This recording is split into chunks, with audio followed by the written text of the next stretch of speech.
Սիրով պետք է խնդրենք ձեզ մանրամասն, մասնագիտորեն բացատրել, թե ինչ տեղի ունեցավ ինչպես տեղի ունեցավ Վալոդյա Գրիգորյանի գնդակահարությունը, քննչական կոմիտեի նախ այդ նույն օրը վաղ առավոտյան Փաշինյանը, այնուհետև հետո ներքին գործեր կլինեն, հետո քննչական կոմիտե կլինի, ամբողջությամբ իրենք գնում են վենդետայի կոնտեքստում այս ամեն ինչը, բայց հիմա պետք է ձեզ խնդրենք մանրամասն բացատրեք սա եւ հետո հաջորդին նաեւ կանդրադառնանք ԵԽԽՎ-ում Փաշինյանի իրեն գործած ելույթին, խոսքերին, հայտարարություններին, որովհետեւ բացահայտեցին, որ դուք այլևս հանձներ եք առանց որևէ բանի դիմաց, դուք ասել եք Փաշինյանը առանց որևէ բանի դիմաց ներնին զանգեզուրի միջանցքը։ Դե, այդ վերջի մասը մեկ բառով ասեմ, որ մենք վաղուց այդ մասին գիտենք եւ վաղուց այդ մասին արձագանքում ենք, հանրությունը կարծես թե դեռևս քնած է։ Բայց մինչ այդ ես կցանկանայի նորից անդրադառնալ կրկին անգամ Վալոդյա Գրիգորյանի, Կարեն Աբրահամյանի եւ երրորդ անձը, որը ծանր վրաստվածք էր ստացել Արցունի հետ կապված դեպքերին, ցավալի է, որ այս ողբերգական դեպքերը այսպիսի քննարկումների առարկա դարձան եւ կրկին իմ ցավակցություններն եմ հայտնում զոհված մեր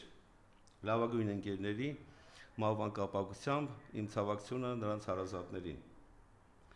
Եվ իմ ավելի կոնկրետ, որպեսզի հանրությունը ճիշտ հասկանա վերջին հաշվով ինչ է տեղի ունեցել եւ ինչն է պատճառը, որ այսպիսի լուրջ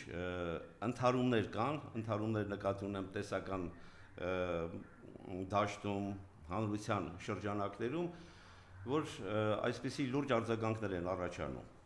Տեսեք, առաջին հերթին նման հանցագործությունների հետ կապված պետք է ընտրվել հստակ վարկածներ։ Եվ վարկածների երկու տարբերակ է շրջանառվում, նախ վարկածի ընտրությունը իրականացվում է որպես կանոն 3 ծառայությունների կողմից, եթե իհարկե նման լուրջ համագործակցություն կա, եւ առավելևս նման ծանր առանձնապես ծանր հանցագործությունների դեպքում վարկած ընտրելիս պետք է կազմակերպվեր օպերատիվ խորհրդակցություն, մասնակիցներ կլինեին բնականաբար ոստիկանությունը, քննչական ծառայությունը, դատախազությունը, առանձին դեպքերում նաեւ ԱԱՑ ծառայության օպերատիվ մարմիններն են մասնակցում։ Եվ այս վարկածների ընտրության շրջանակում դաշտ նետվեց 2 հարցադրում վարկածների։ Իշխանական կողմից ներկայացվեց վենդետա հասկացությունը որպես վարկած, այսքան այրան վրեժ, եւ հանրությունը որպես իր հասարակական կարծիք ներկայացնում էր, որ դա վենդետա չի կարող լինել, այլ ավելի շատ նման է քաղաքական սպանությանը։ Նախ վարկածի ընտրության առումով բոլորս արդեն տեղյակ ենք, որ իրավապահ մարմինները որպես այդպիսին վարկած ընտրելու շանս եւ հնարավորություն չունեն, նույնիսկ համարձակություն ես կասեի, որտեղ վարկած որպես այդպիսին մշտապես ընտրում է այսօրվա կառավարությունը ես եմ գործող վարչապետի աթոռը զբաղեցնող անձը։ Հրապարակեց, որ կառավարությունը ինքն է, հետեւաբար իրավապահ մարմինները եւս ինքն է, եւ ինքը դաշտ նետեց վենդետայի հասկացությունը, վենդետան որպես վարկած, եւ բնականաբար իրավապահ մարմինները այս հարցում եւս շարունակեցին դրա տված ցուցումը իրականացնել։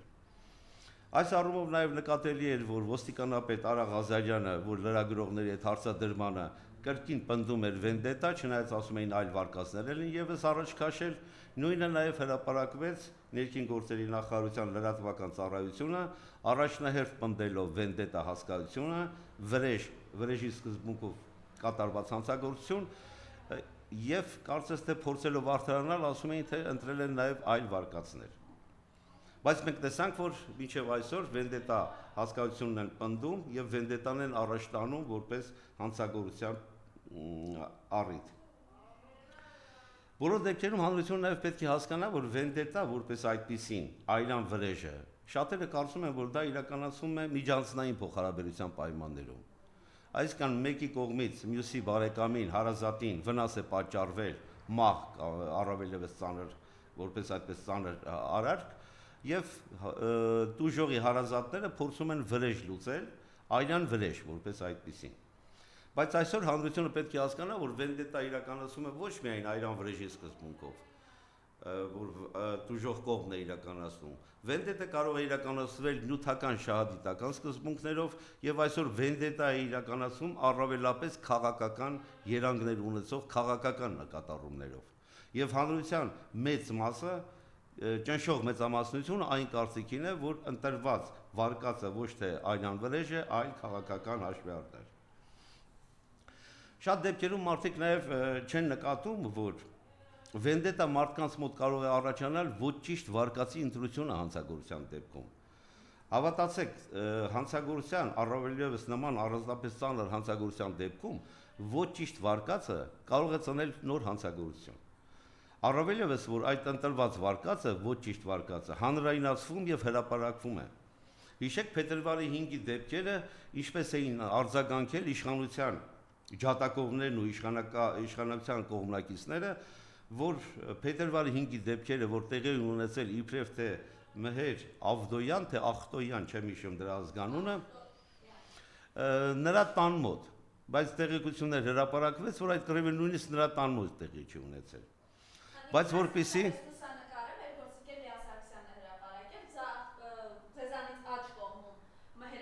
եւ Գևորգ սպանություն կատարողը։ Նրանք նաև նկար ունեն, եթե չեմ սխալվում, Չաղ Ռոստամի հետ, չէ՞, եթե քպական այո, նաև Շիշ բռնողի հետ։ Այո, այս նկարը ես եւս տեսել եմ։ Հիմա անդրադառնանք վարկած ընտրելու վտանգավորության հետ։ Եթե վարկածը ընտրվում է նման ծանր, առանձնապես ծանր հանցագործությունների դեպքում ոչ ճիշտ, դա կարող է իրականացվել անգրագիտության, անփութության կամ դիտավորության առումով։ Անփութության կամ անգրագիտության առումով ես կարծում եմ, որ գուցե եւ այս պայմաններում առավել գաղտնի իրականացվի այդ վարկածի ուսումնասիրությունն ու փաստական հանգամանքների հայտնաբերումը, բայց դիտավորությունը այստեղ շատ ավելի ակնհայտ է նկատվում հենց փետրվարի 5-ի դեպքերով, ինչպես եւ ասեցի, ամբողջ լրատվական միջոցները իշխանական ուղղորդում էին, որ այդ սպանությունը իրականացվել է Վալոդիա Գրիգորյանի կողմից, նրա հարազատների, նրա մտերիմների կողմից։ Բայց մի փոքր ավելի ետ գնանք, որ հասկանանք նաև սրա քաղաքական ենթատեքստը։ Մինչ այդ նրանց միջև արդեն կար քաղաքական տեղական ինքնակառավարման մարմինների շրջանակում նրանց կողմից քաղաքական լուրջ անտագորնիզմ կար, որը արտահայտվել էր հետագայում, երբ թե մեքենա վարելու առումով դիտողություն էին արել, մեր հանրությունը լավ գիտի, գյուղական շրջաններում մեքենա արագ վարելը կարողանում են խոսակցությամբ կամ դիտողությամբ ավարտել, բայց ոչ թե ձեռնամարտի։ Այդ դիտողության արդյունքում բավականին լուրջ վնասվածքներ էին պատճառվել կոնկրետ անձանց, որից հետո տեղի էր ունեցել հոկտեմբերի 5-ի հանդիպումը, որը ավարտվել էր, իհարկե նաև ցավալիորեն, ավարտվել էր կոնկրետ անձի Գրիգոր Օհանյանի մահվան փաստով։ Բայց ամբողջ լրատվական դաշտը ուղղորդվել էր, որ այդ իրականացվել է Վլադիմիր Գրիգորյանի կողմնակիցների կողմից, նույնիսկ շատերը ուղղորդում էին, որ նրա եղբոր կողմից։ Քննչական կոմիտեն հրապարակեց կոնկրետ տեղեկություններ փետրվարի 5-ի կատարված դեպքի առումով, որ իրականացված գործողությունների քննչական եւ օպերատիվ մեղադրանք է առաջադրվել, քրեական հետապնդում է իրականացվել 15 անձի վերաբերյալ։ 15 անձի վերաբերյալ, ներողություն 15 անձի վերաբերյալ, որոնցից կալանքի միջնորդություն է ներկայացվել 11-ով, 11 կալանքի միջնորդություններից դատարանի կողմից բավարարվել է 6-ը, հետագա նախաքննության փուլերում 6-ից 3-ի կալանքի խափանման միջոցը փոփոխվել է այլ խափանման միջոցով։ Այսինքն արդյունքում դատարան գնացել է քրեական գործը 3 կալանավորի եւ 15 մեղադրյալի առումով։ Նույն քրեական գործով, որպես կոնկրետ սպանություն կատարած անձ,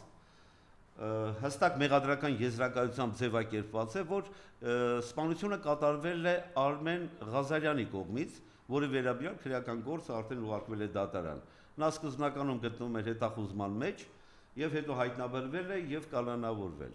Այստեղ եւս լուրջ խնդիրներ կան, որովհետեւ նույն Արմեն Ղազարյանի մայրը պնդում է, որ սպանությունը կատարել են այլ անձիկ, բայց վերագրում են իր զավակին։ Ինչևէ, ամբողջ նախաքննության ընթացքում փետրվարի 5-ի որևէ ուղղորդում իրավական փաստաթղթերում որևէ մեղադրանք չկա Վլադիմիր Գրիգորյանի վերաբերյալ։ Ավելին,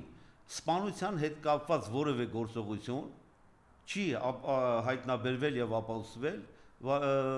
Վլադիմիր Գրիգորյանի եղբոր Պարքև Գրիգորյանի վերաբերյալ։ Պարքև Գրիգորյանը, եթե չեմ սխալվում Պարքևի անունը, նրան մեղադրանք էր առաջադրվել խուլիգանություն կատարելու հանցակազմի պայմաններում եւ նրա գործը կարծես թե եւս մեղադրական եզրակացությամբ ուղարկվել է դատարան։ Ես ինչի ասեցի ոչ ճիշտ վարկածը, եթե հրապարակվում է, սա կարող է ուղղորդող նշանակություն ունենալ։ Եվ ես հիմնավոր կասկած ունեմ, որի սկզբանե այս հանցագործությունը փետրվարի 5-ի առավելևս ուղղորդված է եղել Վլադիմիր Գրիգորյանի նկատմամբ, նրա նկատմամբ հաշվեհարդարի հոգեբանություն ձևավորելու։ Դուք պատկերացրեք, որ այդպիսի վարկած ընդունելուց հետո իշխանամերձ լրատվականները գուցե եւ ոչ միայն լրատվությամբ, այլ անձնապես ֆիզիկական հանդիպումների միջոցով դուժող կողմին, այս դեպքում Օհանյանների, մոտ տպավորություն են ստեղծել, հոգեբանական վերաբերմունք են ստեղծել վենդետա իրականացնելու համար։ Ինֆորմացիոն այսպիսի հարձակման պայմաններում դուժող կողմի մոտ կարող է եւ առաջանալ վենդետա։ Բայց այս դեպքում ես համոզված եմ վենդետա չի, բայց ես ընդհանրապես վարկած ընդունելու եւ վարկածի առումով վարկածը հրապարակելու եւ ինֆորմացիոն հարձակում գործել դուժող կողմի վրա։ Սա եւս մարդու մոտ հոգեբանորեն կարող է առաջացնել վենդետա, բայց այս դեպքում ոչ թե կոնկրետ հանցագործություն կատարած անձի, այլ անձի նկատմամբ, որը եւ այս դեպքում գուցե եւ իրականացվել է քաղաքական նկատառումներից ելնելով։ Հիմա անդրադառնանք կոնկրետ հանցագործության վերաբերյալ քննչական կոմիտեի նախագահի հրապարակումներին։ Տեսեք, քննչական կոմիտեի նախագահը, ինչպես եւ ոստիկանությունը, առաջնային եւ վերջնական որոշում են կայացրել, դեռևս նախաքննության սկզբնական փուլում է, կարծես թե դատարանի դեր են կատարում եւ հայտարարում են, որ տեղի է ունեցել վենդետա։ Քննչական կոմիտեի նախագահ Արթուր Պողոսյանի կողմից հրապարակվեց Հ1 հաղորդման ժամանակ Պետրոս Ղազարյանի կողմից հայտարարություններ իրականացվեց 4 կոնկրետ հարցերի վերաբերյալ, որոնց ես կցանկանայի անդրադառնալ։ Նշում է վենդետա, լավ, նշեց վենդետա։ Այս դեպքում նրա կողմից հրապարակված տեղեկությունները լուրջ կասկածի տեղիք են տալիս։ Նախ, վենդետա իրականացնում է որպես կանոն այլան սկզբունքով տուժողի հարազատները։ Այս դեպքում իբրև թե նրանց կողմից հրապարակված վարկածով վենդետա իրականացրել է իբրև թե տուժողի ընկերը։ Արձանագրենք, որ հանցագործություն կատարած անձը, որ այսօր գտնվում է կալանքի տակ, Գրիգոր Հարությունյանը մտերիմ հարաբերության մեջ է եղել նաև Մեհեր Ավդոյանի հետ եւ նույն շիշ բռնող անձի հետ, եթե չեմ սխալվում, որտեղ այդպիսի նկարներ էին հրապարակված։ Եվ հիմա տեսեք, վրեժի սկզբունքը, որը ավելի շատ հին պատմական ժամանակներից է գալիս, որպես կանոն իրականացվում է դուժող կողմի հարազատի կողմից կոնկրետ այն անձի նկատմամբ, որը այլուն է թափել իր հարազատի այլունը։ Այս դեպքում դուք տեսեք ինչ է կատարվում։ Դուժող կողմի հարազատը չի կատարում վենդետան, ճակերտավոր բառը կրկին վենդետան, կատարում է ինչ-որ մտերիմներից մեկը, 20-ամյա մի երիտասարդ, որին կանդրադառնանք, եւ իրականացնում է ոչ թե կոնկրետ անձի սպանություն, այլ հարձակվում է այլ անձի վրա, որը կապ չունի Գրիգոր Օհանյանի փետրվարի 5-ի սպանության հետ, եւ հարձակվում է գործում, թիրախավորում է ոչ միայն Վալոդյա Գրիգորյանին, այլ թիրախավորում է ոստիկանության ծառայող Կարեն Աբրահամյանին եւ գործարար Արծրունին։ Համոզված եղեք, բազմաթիվ դեպքեր են եղել եւ նախինում էր նման տեղեկություններ են հրապարակվել, որ վենդետա եթե իրականացվում է այլ անձի նկատմամբ, բարոյական սկզբունքով վենդետա իրականացնողի մտերիմներն ու հարազատները եւս դատապարտում են այդպիսի գործողություն կատարող անձին, այնքանով որքանով որ վրեժի առումով այլյան վրեժի սկզբունքը չի իրականացվել։ Իրականացվել է այլ անձի նկատմամբ, որը դատապարտելի է։ Այսինքն այստեղ վենդետա գործել, վենդետայի սկզբունքը չէր կարող աշխատել։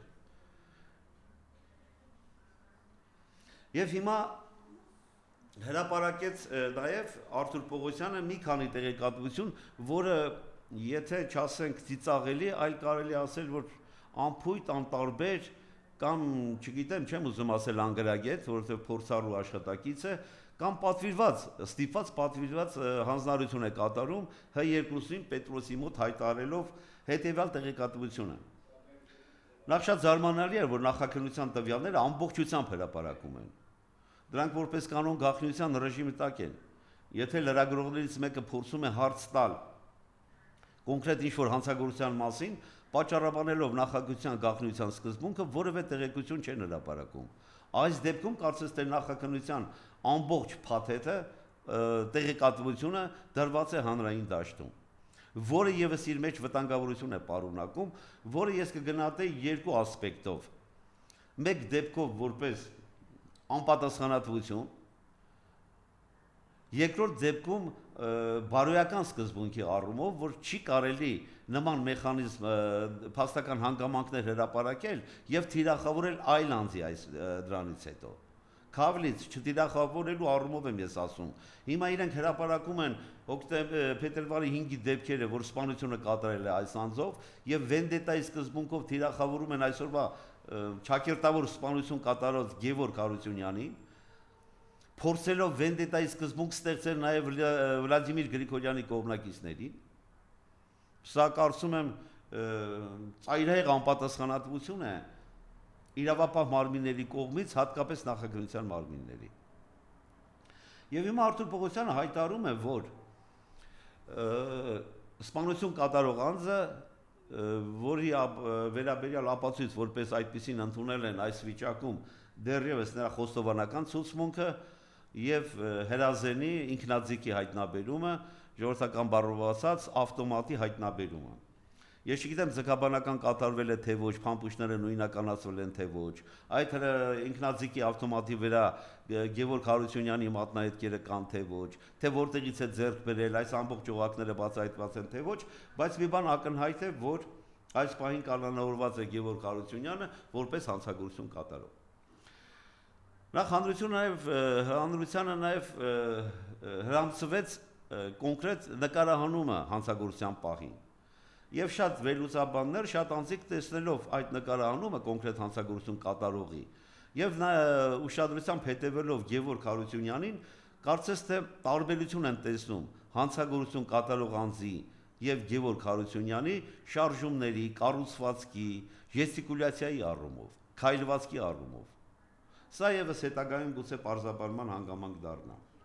Բոլոր դեպքերում հայտարարում է, որ Գևորգ Հարությունյանը մինչև սպանություն կատարելը նախապատրաստվել է։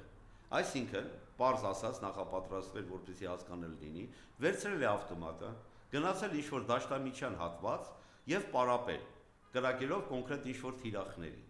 Պարապել, որպեսզի կարողանա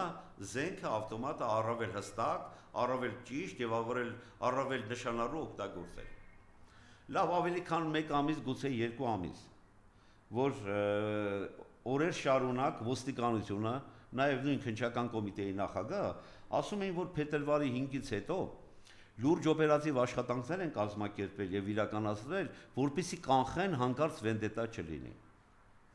Լավ, անձը 1 ամիս եւ ավելի հրազեն է օգտագործում դաշտամիջյան հատվածում, որևէ հետապնդում, որևէ այդ անձի նկատմամբ գործողություն, առավելևս լավ իմանալով, որ Գևորգ Հարությունյանը մտերիմ է եւ Ավդոյանի հետ եւ հանգուցյալ Գրիգորի Օհանյանի հետ, կամ նաեւ նույն նրա եղբոր Նարեկ Օհանյանի հետ։ Հետևաբար լուրջ օպերատիվ աշխատանքի մասին, փետրվարի 5-ից վենդետա կանխելու մասին խոսք լինել չէր կարող։ Ավելին, նույն Արթուր Պողոսյանը հայտարարում է, որ մինչև սպանություն կատարելը Գևորգ Հարությունյանը մոտ 1 ամիս եւ ավել հետապնդում է իրականացրել, ուսումնասիրել է Վլադիմիր Գրիգորյանի տեղաշարժը, նրա որ ժամին ուր է գնում, ինչ գործողություն է անում, որտեղ է լինում։ Լավ, եթե օպերատիվ հետախուզական միջոցառումներ եք իրականացնում, որպեսզի կանխեք հետագա ձեր ասած վենդետան։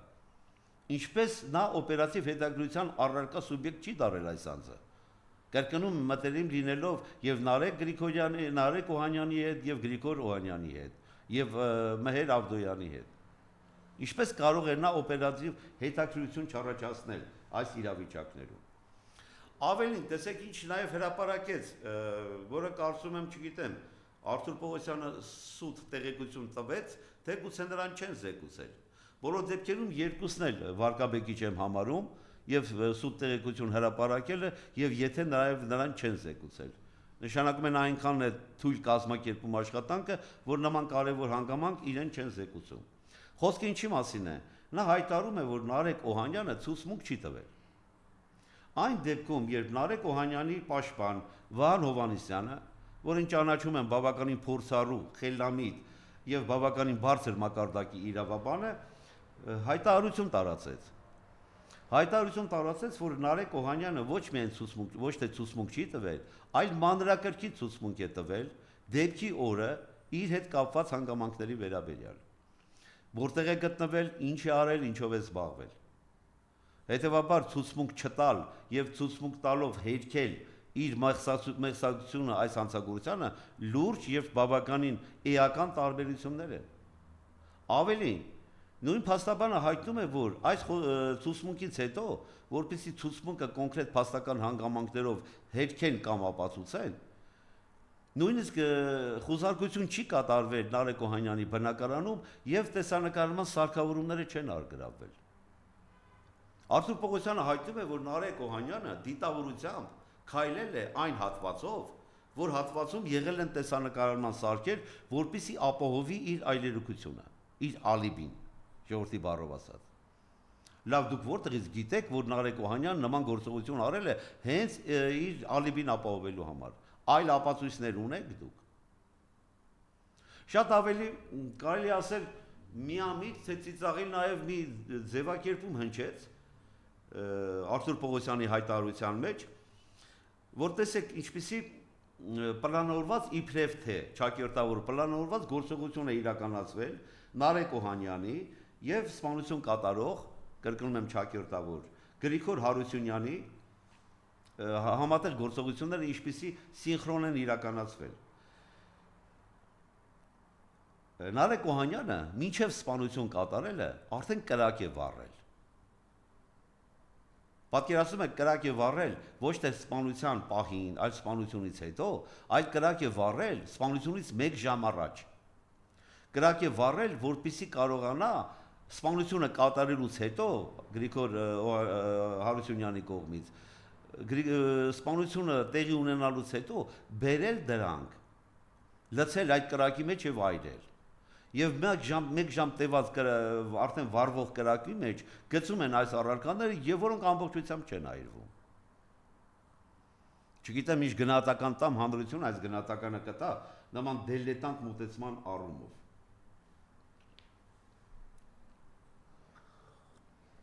Այսօր կարևոր նշանակությունը եւս մեկ հանգամանք։ Գրիգոր Հարությունյանի հետ կապված գործողությունները պետք է բազմակողմանի ուսումնասիրվեն, հիմնավորելու կամ հերքելու նրա մեղսակցությունը կոնկրետ այս հանցագործությանը։ Արդյոք պարզվել է նա զենքը որտեղից է ձեռք բերել։ Արդյոք պարզվել է, տեսեք, նման սպանություն կատարելուց հետո բոլոր դեպքերում փորձը ցույց է տալիս, որ սպանության կատարած գործիքը երբևէ չեն թաքցնում որևէտեղ։ Դրանք առավելագույնը ոչնչացվում են, շատ դեպքերում նետելով որոշակի ջրային տարածքներ։ Բայց այս դեպքում պարզվում է զենքը պահել է։ Այս դեպքում պարզվում է նրա մոտ եղած ձեռնոցները, դիմակը, գիշերային տեսանելիության սարքը, գուցե նաև բաճկոնը, չգիտեմ։ Բերել են, փորձել են այրել եւ չի այրվել։ Եվ դա 2 թե 3 օր հայտնաբերվում է։ Այս սրանք են խնդիր, որ հանրությունը չի հավատում։ Այդ վարկածը, որ դուք ընտրել եք, դուք չեք ընտրել, հարգելի իրավապահ մարմիններ, այդ հարգելին բնականաբար ճակերտավոր։ Վարկածը ձեզ թելադրվել, ձեզ հանձնարարվել է։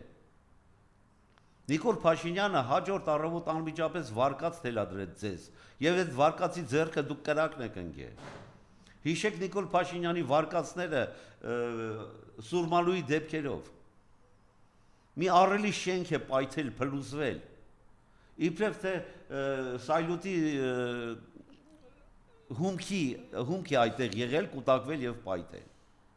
Լավ հրավառության հումքը այդպիսի պայթուն կարող էր առաջացնել, բազմաթիվ մասնագետներ գնահատական տվեցին։ 17 մարդ զոհվեց, ինչ եղավ։ Չիմացանք դատաքննությունը ինչ փուլում ավարտվեց թե ոչ։ Ավելի ծանր ողբերգական դեպք, որ նկարագրվեց վարկած ընդունելու տեսանկյունով, Ազատ գյուղի 15 մեր զինվորների, մեր երիտասարդների սպանության դեպքը։ Դեպքի վայրում ոչ ոք չի եղել, առիթ ունեցել եմ այս մասին ասելու։ Ոչ ոստիկանության, ոչ պաշտպանության նախարարության, ոչ դատախազության, ոչ մի պաշտոնատար առաջի դեմքերով չի եղել դեպքի վայրում։ Այդպիսի ողբերգական դեպքի պայմաններում առավոտ շուտ դեպքից ընդամենը 6 ժամ հետո կառավարության նիստում վարչապետ կոչեցյալը վարկած է թելադրում, որ իրական զոհերը զոհվել են վառարանի կրակի բռնկման հետևանքով։ Այսպիսի վարկածի, անբարո վարկածի ընտրության, այդ վարկածը առաջ տանելու հետևանքով է, որ ոչ լիարժեք նախաքննություն իրականացվեց, եւ հիմա դատարան ընկել է կրակը չի կարողանում որևէ վերջնական դատական ակտ կայացնել։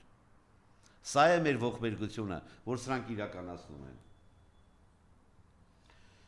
Ամփոփելով այս ոլորտը, այս բնագավառը, այս մտքերը, հանրությանը ես կրկին անգամ հայտարարում եմ, որ ես համոզմունք ունեմ, որ այս սպանությունը լիարժեք քաղաքական ենթատեքստ ունի։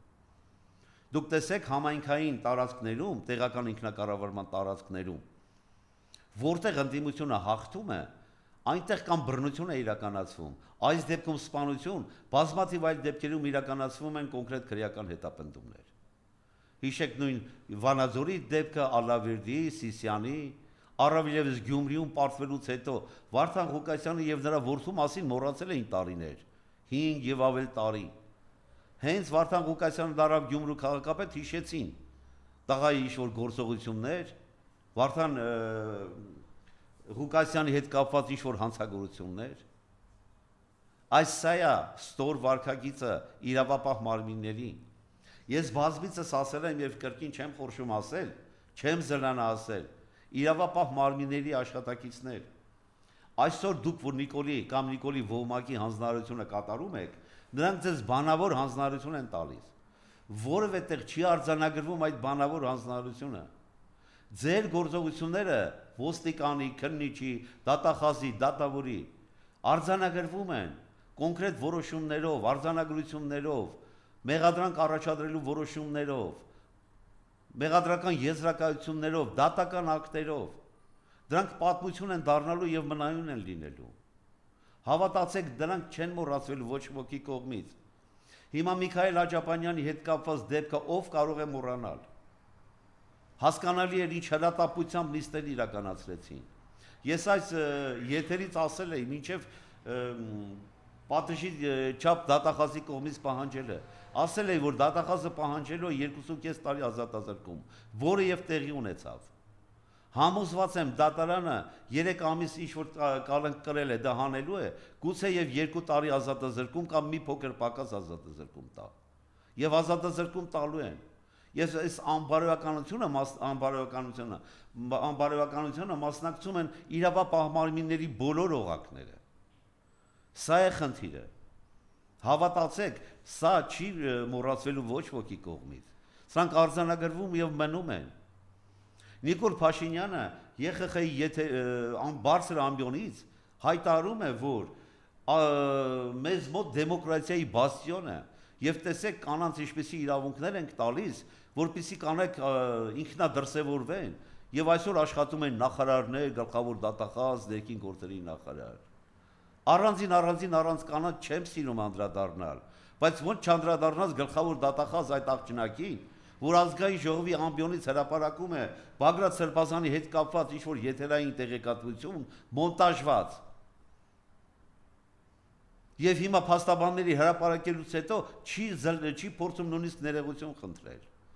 Մեղադրական նման հակումով ազգային ժողովի ամբիոնից հայտարարում ես գյուլելու, ինչ-որ ավտոբուսներ վնասելու, պայթեցնելու, բայց դրանք ամբողջ եթերում, որ հրապարակվեց փաստաբանների կողմից, այդ ձայնագրությունների որևէ բառ չկար։ Արդարադատության նախարար Գալյան Սրբուհի լրագրողը հարց է տալիս, թե այս հանցագործության հետ կապված արդարադատությունը ինչպիսին է լինելու։ Այս աղջնակը ասում է, որ ինչ կապ ունի այս հանցագործությունը արդարադատության հետ։ Հարգելի տիկին, յուրաքանչյուր հանցագործություն, ես քրեաիրավական դաշտի մասին ասեմ, ոչ քաղաքացի իրավական կամ վարչական։ Յուրաքանչյուր հանցագործություն ի սկզբանե կապված է արդարադատության հետ։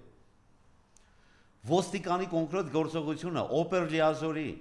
համայնքային ոստիկանի, քննիչի, դատախազի, հետագայում դատարանի, ամբողջ բոլոր օղակների գործողությունները ուղիղ կապված են Հայաստանում արդարադատության իրականացման հետ։ Չէ որ նրանց գործողություններն են ընկալում հանրության կողմից ինչ արվեց հանցագործության հետ։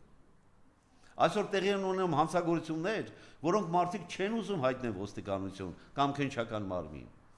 Չեն վստահում, հավատացեք, ձեզ չեն վստահում։ Համոզված են, որ որևէ արդյունք չի լինելու։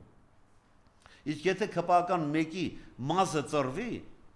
ամբողջ ուժերը ներդրվելու են հանցագործին գտնելու, հայտնաբերելու։ Բայց տեսեք ինչպիսի երկակի ստանդարտներ են տեղի ունենում այսօր։ Ես այդ օրինակը բերել եմ եւ կրկին չեմ զննաբերել։ Խոսքի համար, ընդամենը խոսքի համար, որի մեջ որևէ հանցակայք չկա։ Սամվել Կարապետյանի պետ արժանապատիվ անձը, բարերարը գտնվում է կալանքի տակ։ Խոսքի համար Սրբագույն Սրբազան Միքայել Սրբազանը խոսքի համար գտնվում է անազատության մեջ։ Բագրատ Սրբազանը իր ազգային կերպարով եւ Բագրատ Սրբազանի հետ 18 այլ մեր լավ ընկերները։ Գագիկ Սարգսյանը, որ արդեն տարի կես ավել գտնվում է կալանքի տակ իբրև ահաբեկիչ։ Գտնվում են կալանքի տակ։ Իսկ կոնկրետ անձը սպանություն կատարելուց հետո Երևանու տարածքում իր տուն մոտ գործող անձին տնային կալանքի մեջ գտնվելու պայմաններում կատարում է սպանություն։ Կրկնում եմ, այլ հարթության վրա եմ թողում ինքնապաշտպանություն էր, անհրաժեշտ պաշտպանության սահմանացում էր թե ոչ։ Դա էական չի։ Սպանություն կատարող անձը գտնում է տնային կալանքի տակ եւ տանը հրազեն ունի եւ օգտագործում է։ Այս անձիկ գտնում են տնային կալանքի տակ ազատության մեջ եւ մեր ազնվագույն ընկերները գտնում են կալանքի տակ։ Ներքին գործերի նախարար Սրբուի Գալյանը չէ, Արփին է Սարգսյան։ Այս աղջիկը հրատապ եթեր մտավ սոցիալ նախարար Մկրտչյան, անունը այս պահին չհիշեցի։ Հա, Նարեկ Մկրտչյան։ Սրա եղբորը, որը նույն փարակարի բնակիչ է, ընկերոջ հետ հայտնաբերել էին մեքենայում եւ շտաբ եթեր մտավ եւ հայտարարեց, որ Նարեկ Մկրտչյանի եղբայրը, որ եղել է մեքենայի ղեկում, որևէ կապ չունի այլ անձի մոտ գտնվող թմրամիջոցի եւ հրազանի հետ կապված։ Նշելով, որ նայելով այդ թմրամիջոցը եւ հրազենը մեքենայից դուրս եկող անձը նետել է։ Արդյունքում ինչ պարզվեց։ Նարեկ Մկրտչյանի եղբորը մեղադրանք առաջադրեցին զենք զինամթերք պահելու տեղափոխելու համար։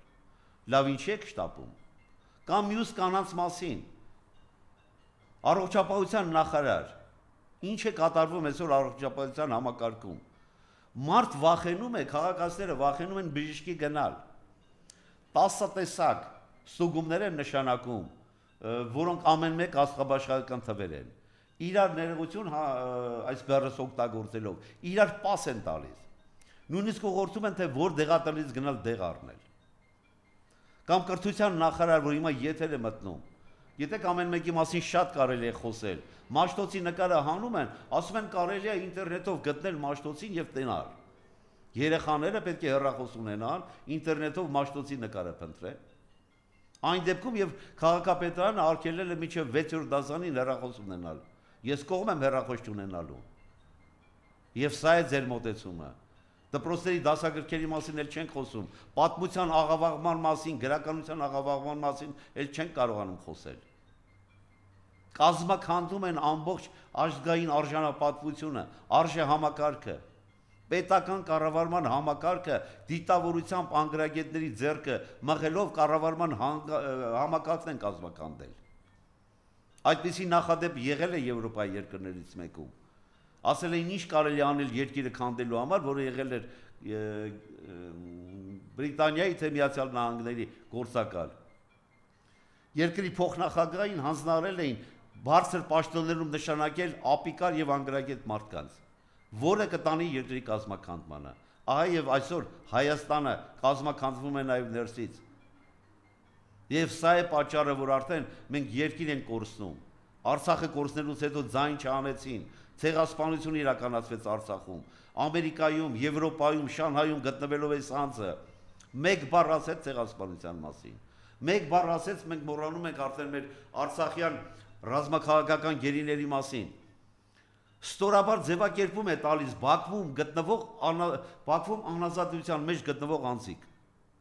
Մարդիկ Բաքվում գերի են, գերության մեջ են, անազատության մեջ ձևակերպում է տալիս։ Ասել եմ եւ կրկնում եմ, մեր այդ գերիներին Նիկոլ Փաշինյանն է հանձնել Ալիևին։ Ալիևի հետ պլանավորված միասնական գործողություններ իրականացնելու արդյունքում են մեր գործընկերները այնտեղ։ Սա արդեն բացահայտ ճշմարտություն է։ Պատգամավորների մասին էլ չասենք, տեսեք ինչ է կատարվում։ Ես երբեք չեմ ուզում անդրադառնալ իմպիչմենտի հարցին, այդ հարցը թող քննարկեն այլ անձիկ,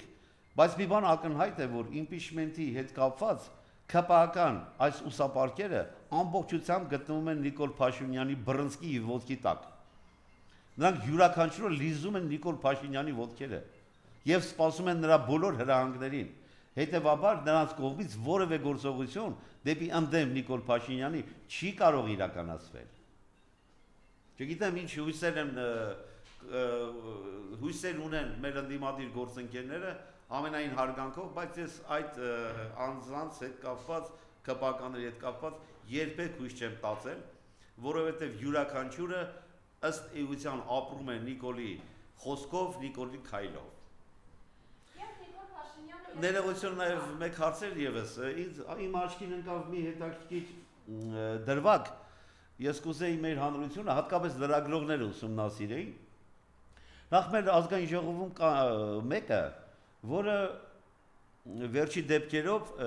որ ծեծկրտուկ սկսվեց ազգային ժողովում, կապված Սարգսյանի նկատմամբ մեղադրանք առաջադրելու հետ Հայաստան դաշինքի։ Այդ դեպքով անցնում էր մեկ անձ Արթուր Հովհաննիսյան, ԿՊ-ի քարտուղար երևի, անձ, որի մասին խոսել իսկ բարոյական չեմ համարում, նրա անունը տալը ներողություն, բայց ստիպված ենք արձանագրել մի քանի հանգամանք։ Այս անձը այդ օրը հայտարարել էր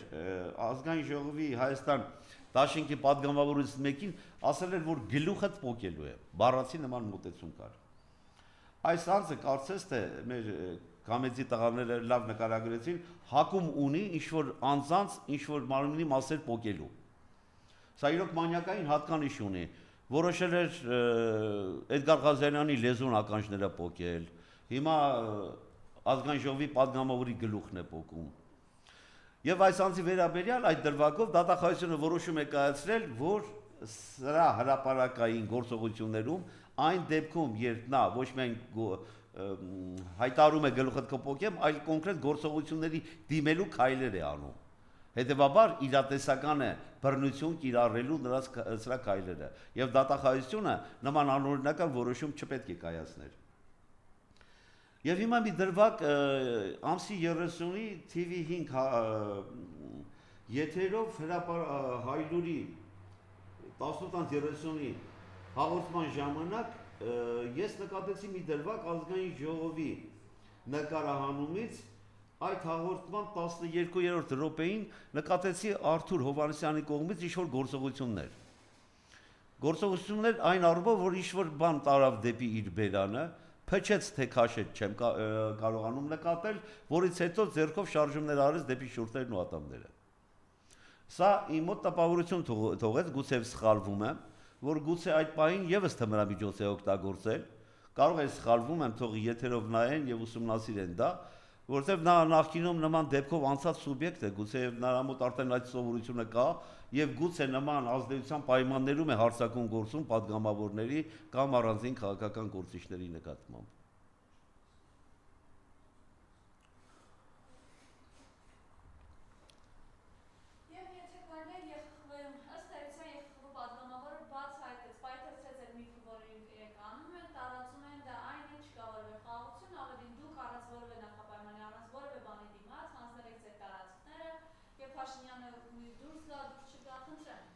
Դե սրա հունից դուրս գալու մասին հանրությունը լավ գիտի եւ շատ դեպքերում խորհուրդ են տալիս, որ տնական արաղի հետ կապված դեղեր մի օգտագործի, դրանք կարող է ռեակցիա առաջացնեն եւ ոնց որ ինքը ասեց հանրության կողմից կարծես թե ալերգիկ վերաբերմունք կա։ Ես կարծում եմ ալերգիկ վերաբերմունք ուղղված է հիմնականում եւ առավելապես իր եւ իր ոմակի նկատմամբ։ Հիմա ԵԱԽ-ի падգամավորի հարցադրումը հստակ էր եւ սա իր մոտ առաջացրեց հոգեկան խանգարում միջանցք բառի ձևակերպման եւ կոպտորեն նշեց, որ այդ բառապաշարը չօգտագործել, բայց արդեն այդ բառապաշարը մտել է հանրություն, միջազգային հանրություն նկատի ունեմ, եւ բոլորի համար ակնհայտ է, որ միջանցքը արդեն տվել է սա։ Գիտեք, սրա հոգեխանգարմունքը ինչի առաջանում։ Տեսեք, նույն Ալիևը Շանհայում եւս ասաց միջանցքի մասին, ՄԱԿ-ի խորհրդաժողովում եւս ասաց միջանցքի մասին։ Եվ սա ողորմելի վարքագծով խնդրում է Ալիևին ասել, թե այդ միջանցքը նախ որտեղով է անցնում, որ փաստաթղթով է արձանագրված, խղճուկ ձևակերպումը սրա։ Միջազգային հանրությունից բացի բոլորս արդեն գիտենք, որ միջանցքը սա տվել է բանավոր խոստումով։ Սրան նյարդած, ինչպես։ Դե մեղրի մասին է խոսքը, որովհետև ես այդ հարցին հիմա նորից կանդրադառնամ, որովհետև տեսեք, ինչ է սա ավելի նյարդանում եւ հոգեխանգարմունք ստանում։ Ալիևի հետ պայմանավորվել են միջանցք ձևակերպում չտան, ճանապարհ ձևակերպումը տան, բայց փաստացի դա լինելու է միջանցք։ Հիմա Ալիևը կարծես թե իր ներքին պայմանավորությունը խախտել է, միջանցք ձևակերպումն է հրապարակում։ Հանրությունը պետք է հասկանա, սրանք որ ասում են ճանապարհ, նույն ճանապարհը Վրաստանի հետ ունենք, հաղորդակցության ճանապարհներ են, հանգիստ մաքսային սահմանային գոտիով անցնող, նույն ձևի Իրանի հետ ունենք։ Բայց ինչի այս բարձրությունը առաջացավ նույն Ադրբեջանի հետ, որտեղ այստեղ խոսք կա ոչ թե հաղորդակցության ճանապարհների բացում, այլ այստեղ կա կոնկրետ միջանցքի տրամադրում։ Եվ այն հարցադրումները, որ լրագրողները ուղիղ հարց են տալիս, տեսեք, ինչպեսի զարմանալի, ոչ թե զարմանալի, այլ իրեն բնորոշ շրջանցելու առումով։ Ասում են դա վերջին հաշվով այդ 43 կիլոմետրը, նախ արձանագրենք, որ այդ 43 կիլոմետրը երկարությամբ են ասում, ինչպեսի խորությամբ, այդ խորության պայմաններում մեղրին հանձնվելու է։ Ես կարծում եմ շատ ավելին, նույնիսկ մեղրի չէ, դեպի Կապան տարածքներ է հանձնվելու։ Եվ հələ չգիտենք քանի տեղերից են ճեղքելու Հայաստանը ծագելու եւ Ադրբեջան Նախիջևան կապ ապահովելու համար։ Հիմա լրագրողը կոնկրետ հարցադրում է անում, լավ, այդ ճանապարհը հատվածում ընթանում են կոնկրետ մեքենաներ, անձիկ, բեռներ, կատարվում է կոնկրետ հանցագործություն։ Ինչ օրենսդրությամբ է դա իրականացվելու այդ հանցագործության հետ կապված քննարկումը։ Տեղեկացնեմ, որ Հայաստանի Հանրապետության քրեական դատավարության օրենսդրության համաձայն Հայաստանի տարածքում տեղի ունեցող յուրաքանչյուր հանցագործություն քննվում է քրեական դատավարական օրենսդրության շրջանակներում եւ պատժելի է Հայաստանի Հանրապետության քրեական օրենսգրքով։ Հայաստանի տարածքի համարվում նաեւ օդային տարածքը, ջրային տարածքը, որտեղ որ մենք նավեր ունենք, բնականաբար նաեւ դիվանագիտական հաստատություններն ու տարածքները։ Հիմա կոնկրետ այդ տարածքում տեղի է ունենում, լավ ասենք անզգույշ հանցագործություն, վթար է լինում, տեղի են ունենում զոհեր, որ իրավապահ մարմինները եւ որ երկրի օրենսդրությամբ է իրականացվելու այդ քրեական վարույթը։ Սա շրջանցում է, ասում է, դե ինչ են կանխատեսում, որ կլինի հանցագործություն։ Կարող է ջրհեղեղ լինի, կարող է երկրաշարժ լինի։ Սիրելի հայրենակիցներ, հաղորդակցության ճանապարհ ձևակերպումը ակնհայտորեն լինելու է միջանցք։ Այն ձևակերպումը, որ տեխնիկական միջոցներով պետք է ապահովեն սահմանային գոտու անցումային խնդիրները, դա սուտ է եւ կեղծ հայտարարություններ։ Պետք է բոլորս ընկալենք ճանապարհ միջանցք հասկացությունը արդեն ոչ միայն Հայաստանի, Ադրբեջանի հանրության կողմից է, մենք վախով, անհանգստությամբ, նրանք ուրախությամբ, այլև միջազգային հանրության կողմից հրապարակվում է եւ դա ամրագրված է։ Թող ինչքան էլ ուզում է կոկորտ պատրի, սրա վախը մի բանում է, ընդհանրապես մի բանում, որ միջանցք ձևակերպում չլինի մինչև ընտրությունները, որ կարողանա վերարտադրվել։ Բայց ինչ ոմակ էլ օգտագործի, ինչ կեղծիք էլ գնա, ինչպիսի միջազգային հանրության օգնություն էլ ստանա, ժողովրդի արդեն ոչ թե արհամարանքին է արժանացել, այլ ժողովրդի ատելության։ Այս հանցագործությունները, որ ամենուր տեղի են ունենում, Արաքս գյուղում շան հետ կապված սպանություն է կատարվում, Կապանում սպանություն, բազմաթիվ դեպքերը հենց ատելության սերմանման հետևանք է։ Ժողովրդի մեջ հների նորերի, սևերի սպիտակների, իմ ու քոնի բաժանման միջև այնպիսի անջրպետ է ստեղծվել, որ արդեն թշնամական փոխհարաբերություն է։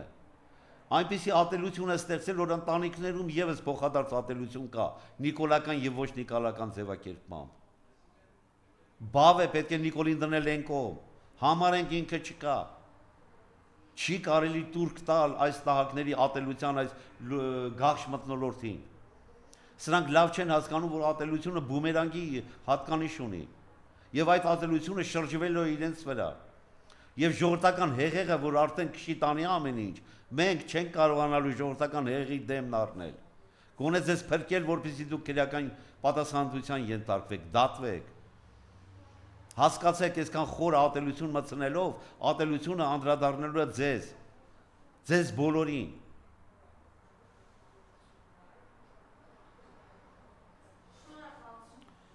Ես